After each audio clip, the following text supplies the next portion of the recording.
It's time now for the political analysis of Fromm and Fuller. Al Fromm, former political advisor to President Bill Clinton, and Craig Fuller, former political advisor to both Presidents Ronald Reagan and George H.W. Bush. Good morning, all. Craig, people do pay attention to special counsel reports in America, and I know that special counsel John Durham's report has created some interesting reaction from both the Democrats and the Republicans. It's not a particularly flattering report on the FBI, and in a country that is now very distrustful of institutions. I suspect there are going to be political ramifications of. Well, I probably should say at the outset that I have known a good number of FBI agents, senior people in the FBI, as well as field agents, and I have a generally high regard for them. They're individuals usually of strong character. They're they do go out and seek the truth.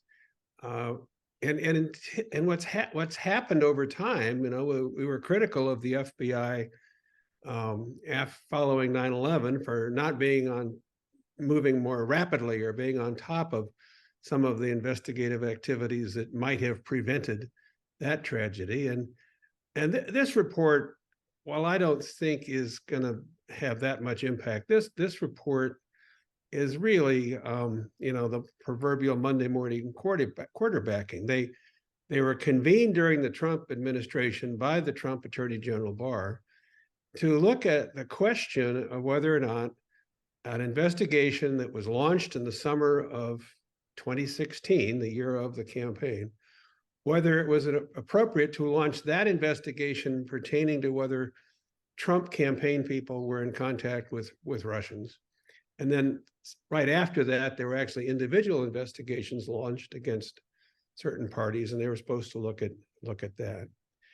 And now they sit there and say, well, knowing what we know now, and the inability to confirm some of the initial allegations, and the fact that many of the allegations were literally concocted by an investigative firm working for a law firm employed by the Clinton campaign, they're not sure that the investigation was warranted or properly conducted, or in the process of getting approvals to wiretap certain individuals, that perhaps information was, or procedures weren't followed, or information was ignored that might have caused the wiretap not to be permitted. So and I have, again, it's 300 pages.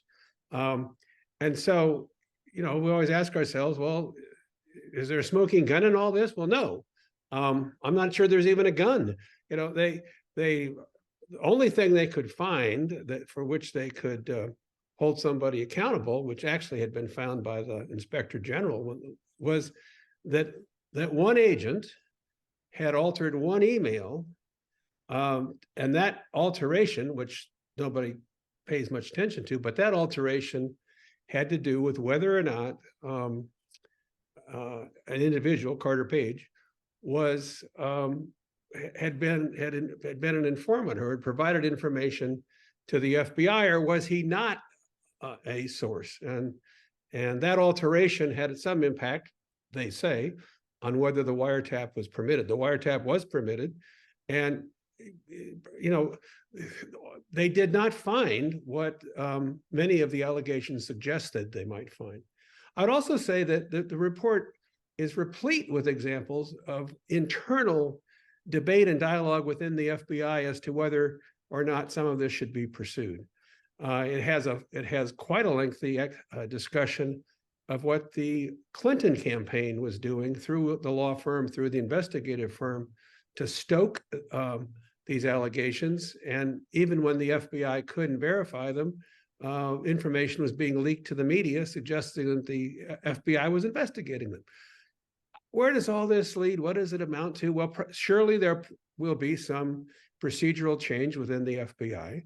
It certainly underscores the degree of difficulty in conducting a investigation in the midst of a national campaign, when both sides are doing good bit of research and digging deep to find dirt on the other, and then sharing that with the media. So altogether, I think it's very mixed. Yes, some agents were clearly concerned about Trump being elected for whatever their reasons might be. But even at the end of the day, they were not able to bring enough information to the table to pursue any kind of indictment of Trump. Now, some of the people that were identified, like Paul Manafort, were convicted and went to jail. So there was some wrongdoing, but not necessarily what the investigation initially went looking for. That started in 2016. So I think some of the reaction is very political. I was kind of surprised to see Nikki Haley totally outraged, calling for heads to roll. I don't think she's even looked at the report because it doesn't. They couldn't find it, and they'd worked for 4 years and spent millions of dollars trying to find some wrongdoing, and they didn't really find much.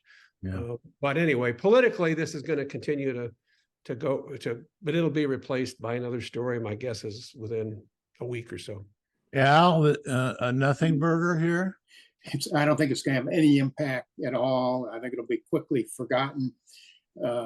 The real show is in the ongoing investigations that are of Trump and that are going on now in the criminal justice system, and they will quickly supersede anything that came out of this report.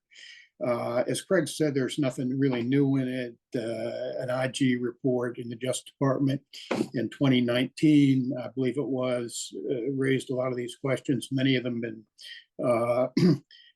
corrected. David Frum had a great piece in the Atlantic last night, and he talked about it as as this is to give Trump lawyers what he called the Miranda defense. The cops, my client is guilty, but the cops screwed up, so you ought to let him free. That's essentially the argument in that report, and it's just not going to make any difference. It may give some talking points to a few Republicans. I agree with Craig. I mean, I couldn't believe what Nikki Haley did. If she wants to run against the FBI, all power to her. It's not going to affect the election, and it's not going to change any minds. I mean, the truth is, we've been discussing this for 2 years. Minds are made up about Donald Trump. If you think the Russia, investigation was a hoax and the impeachments were a hoax or a witch hunt, if you think that Mar-a-Lago was, harassment, the search, if you think the Georgia phone call was perfect, you're not gonna, this is vindication, and you can go out and you can talk about it. But to me, that's not going to get very far.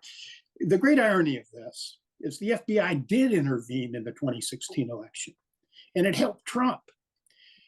When Jim Comey ham-handedly released a letter that he had to retract 2 days later, on October 28th in 2016, he cost Hillary probably 5 or 6 points in those swing states, even though she still won the popular vote, incidentally.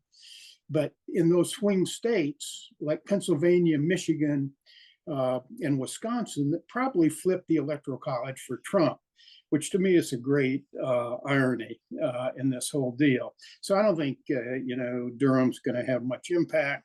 I have a feeling that the special counsel, Jack Smith, isn't going to believe that all of Trump's antics were, all the investigations were a hoax. I await the judgment of a jury of his peers in Georgia as to whether his phone call was perfect. You got to look at Durham for what it was. It was a political exercise. Republicans are so concerned about wasting taxpayers' money. Here they wasted $6.5 million of taxpayers' money, used up 4 years Justice Department resources, and it's not going to make one iota difference in 20. But Craig, I can't believe that this wouldn't have some impact on the Republican primaries. I just don't think it's going to have that much staying power, because it's not really a vindication of all things Trump. It's really kind of a weak document on a review of an investigation the FBI did. There's two interesting lines in 300 pages worth of report. One is from the counterintelligence agent at the FBI, who initially had to consider whether or not to open an investigation. And in some ways, the report ultimately was critical of that agent. But what that agent said was, there may be nothing to this, meaning some of the allegations that had come in early in 2016. There may be nothing to this, but we have to run it to ground. And he's right about that. Think of what would have happened had there been truth to the allegations, and the FBI said, "Oh, too sensitive. We're going to take a pass." You can't do that. So he had to run it to ground. The other interesting line was from the general counsel of the FBI, who said, the question of whether or not we opened a full investigation is an interesting one, because some think we went too far. But the reality is that by making this a full-fledged investigation, there was a great deal more supervision. There were clearer procedures. It wasn't, sending agents out to run around to see whether there was anything to the allegations. It was a full-fledged investigation that was open, and that had something, important surrounding it.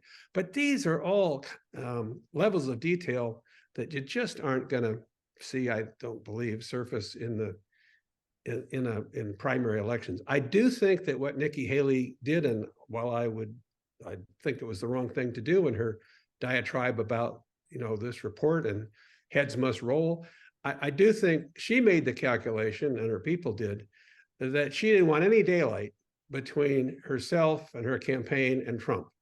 Trump's going to be critical of the FBI. I'm going to be critical of the FBI, because I don't hate to sound cynical, I think she knows this story is going to move on. She just doesn't want to have something that pits her against Trump in Republican primaries over the question of an overly eager FBI investigation of Donald Trump back in 2016.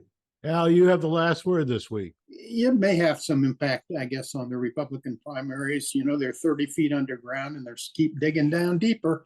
It's crazy. This is the Trump strategy of alternative facts. The reality is, the only reason he wasn't charged with obstruction of justice in the Mueller report is because of the Justice Department principle of not indicting an incumbent president. He's guilty of the crimes. Now, the FBI may not have been perfect in how it investigated. The only reason that he wasn't impeached, he was impeached, but not removed from office for his behavior was because it's a party line vote. And never in our history have as many members of the president's party voted to convict as voted in the second impeachment against Donald Trump. So, to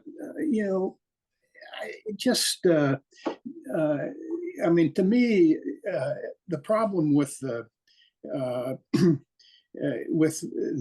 Mueller investigation and the Russia investigation isn't it that it went too far? It didn't go far enough.